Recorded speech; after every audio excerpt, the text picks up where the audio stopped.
Dito na tayo sa medyo mathematical part ng General Chemistry 1. So sa video na to, titingnan lang muna natin yung percent composition and soon yung formula determination. Okay?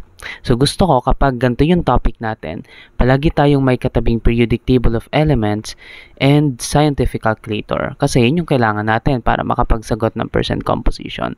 So start tayo ngayon sa solving for percent composition. For example, sodium bicarbonate, also known as baking soda, is used in baking. Calculate the percent composition of its elements. Okay? Now ito yung formula ng sodium bicarbonate natin, NaHCO3. So again, yung naming nito, yung nomenclature, makikita natin yan doon sa mga previous lessons natin on nomenclature. But then, itong Na, this is sodium. And ito, this is a polyatomic anion bicarbonate. Bicarbonate. Okay? So now, ang gagawin natin, nahanapin natin yung percent composition ng mga elements na yan. Okay? Next slide tayo for the solution. Okay? So again, ang formula natin is NaHCO3. Ang first step natin is ilist natin kung ano yung mga elements present. So meron akong sodium, meron akong hydrogen, meron akong carbon, meron akong oxygen. Okay? Again, ito yung first step natin. Ililist lang natin sila. Next, i-determine natin kung ilan yung present na atom. Itong mga element na to. For example, sodium, meron kang isa. Hydrogen, isa lang. Carbon, isa lang din. Oxygen, tatlo. Okay, yan yung next step. Again, tatlo yung oxygen kasi yung 3 na subscript, ang affected lang dyan, yung oxygen. Di niya kasama si carbon, hydrogen, or sodium. No? So, dito rin papasok na kailangan alam natin kung paano mag-decode ng chemical formula. So, may lesson tayo doon. Okay? Next, after nating i-list itong mga number na to, i-multiply natin sila sa kanilang mga molar mass. Okay?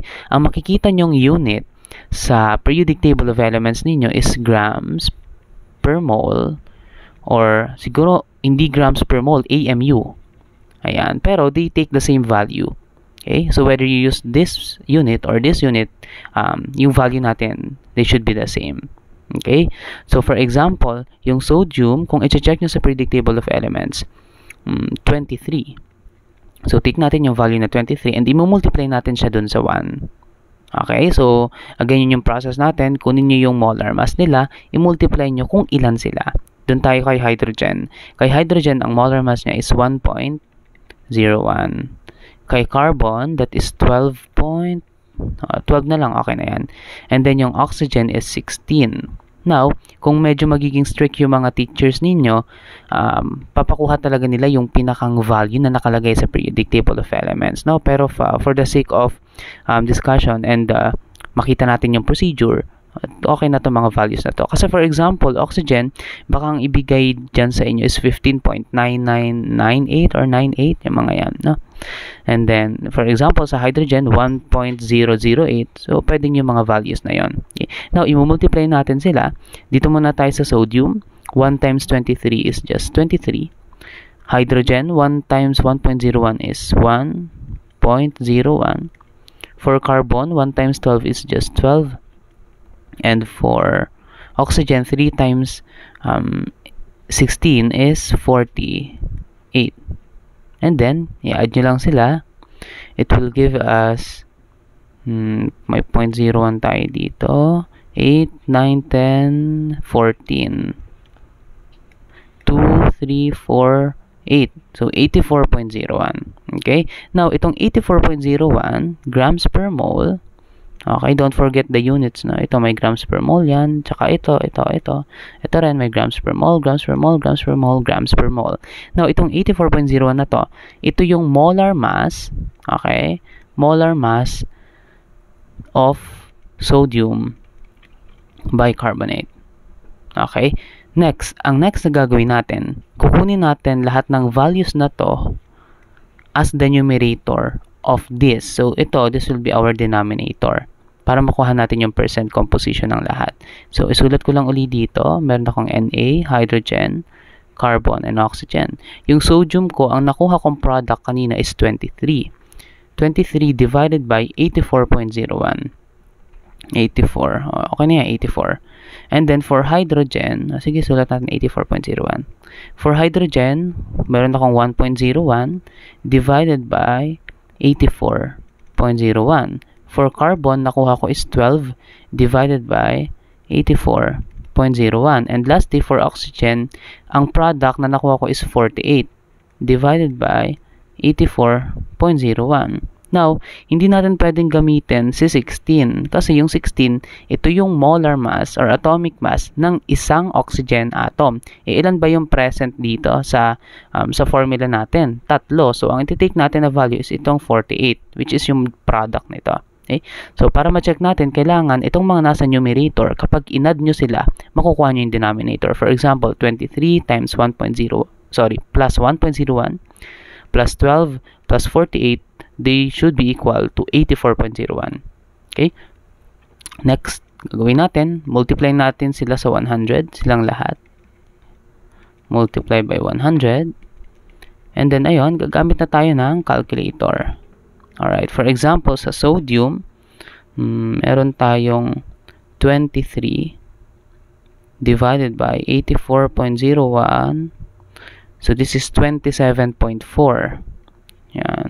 Ititake ko na lang muna dito, 1 decimal place. 27.4%. Next, dito tayo sa hydrogen. 1.01 divided by 84.01 times 100 is 1.2. Okay na yung 1.2. 1.2%. Next, carbon, 12 divided by 84.01 times 100 is 14.3. 14.3%. And then lastly, yung 48 divided by 84.01 is 57.1. So 57.1%. Now, ito na yung answer natin. So, ang percent composition ng sodium sa sodium bicarbonate is 27.4%. Ang percent composition ng hydrogen sa sodium bicarbonate is 1.2%. Ang percent composition ng carbon sa sodium bicarbonate is 14.3%. And ang percent composition ng oxygen sa sodium bicarbonate is 57.1%. Paano natin may ensure na tama yung answer natin? Isang way para i-check sila is i-add mo silang lahat. Okay? 27.4 plus 1.2 plus 14.3 plus 57.1. Dapat ang total niyan 100. Pwedeng magkaroon ng sobrang liit na discrepancy. Like for example, 99.98, mga ganyan. O kaya 100.001. Yan, pwede. Bakit? Kasi nagra-round off tayo.